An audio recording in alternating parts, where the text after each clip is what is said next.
In my opinion, Walter Hill is an underrated director. He has directed perhaps his most famous, The Warriors is a cult classic, and he's also done Streets of Fire. But lo and behold, he's also done one called The Driver from 1978. Ryan O'Neal and Bruce Dern star in this fast-paced crime thriller filled with white-knuckle car chases. Known as the fastest getaway driver on high-stakes robbery jobs, the driver, Ryan O'Neal, is also relentlessly pursued by a detective on the police force who's obsessed with catching him, played by Dern, with an all-star cast which also includes Isabel Adjani and Ronnie Blakely. An action-packed story. The Driver is a metal-crunching, heart-stopping chase from start to finish. Yes, definitely. I would have to agree with this. So, I knew nothing about this movie going in. But then, as I'm researching it, I'm like, okay, anything with Bruce Dern is usually pretty good. And I'm like, okay, so I've also heard that this has some great, like, car chases and stuff. And lo and behold, I was proven the heck correct. Oh, yes. I mean, let me explain. Okay. So, the driver is given no names, and he's just this very great type of driver who just knows what he's doing. So, what happens is he's kind of got like a little Tom and Jerry cat and mouse type of game going on with the detective.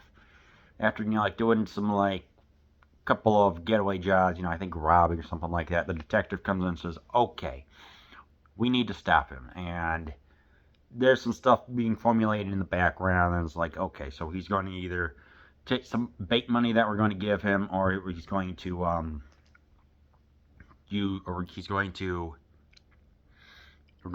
going to team up with someone. So yeah, it's the story's there, but you're not really there. You're not there too much about that. I mean, it's cool, but yeah, the driving. Let's just get to that. You get 3 intensive scenes. So the first one is when he is being chased by the cops. We get several intensive shots. We get both inside the car and outside. And then my personal favorite is that we get a hill. So there's a camera that's like right here, and then the car's coming down. So we get a nice long take and even a couple of wide angle shots of just the pure adrenaline going on. And it's just with all the jump cuts going on as it comes down. Finally, our hero manages to lose them as he goes inside, and he even causes one of the cops to crash. And I'm like, oh geez, yeah. So all the while this is happening, I'm just thinking. So yeah, I mean, he's got the hair, he's got the kind. It's like it's a 1978 car chase movie, but it's still so dang good. He stays low, lays low. He has a woman that he's spending time with, but simultaneously the woman is kind of working with the detective, or at least relaying some information to some people, which, I liked that. That was interesting. We get that. And of course, Dern himself also portrays such an intensity, kind of like he's looking very intense, not like he's just got a natural charisma and intensity about him. That's what something Dern was always great, was portraying these villains. And here he does. He has the great foil and the more reserved but still intense Ryan O'Neal. And Neil again, about like when he's trying to prove himself that he's perfect for this job. He takes a Mercedes and he goes around and in order to prove that he is so good, he actually goes around this, like, I don't know, a parking garage or whatever, and demolishes certain parts of it. And I'm like, yeah, you are more than capable of handling the job. Holy crap.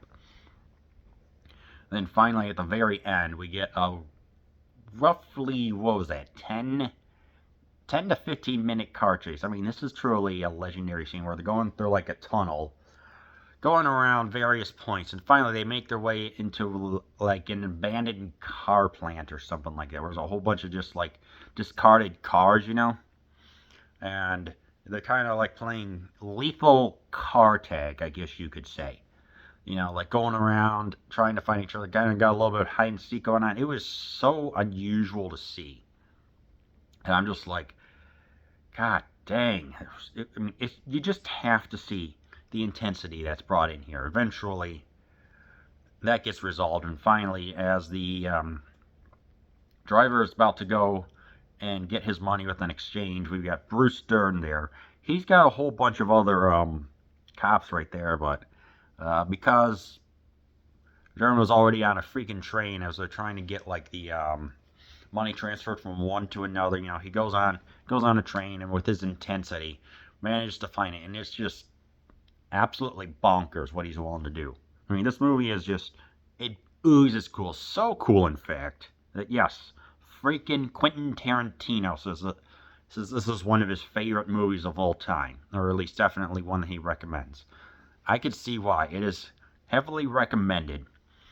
In fact, it even influenced him. Let's explain how. So what I noticed was the black and white jackets, that Samuel L. Jackson and John Travolta wear.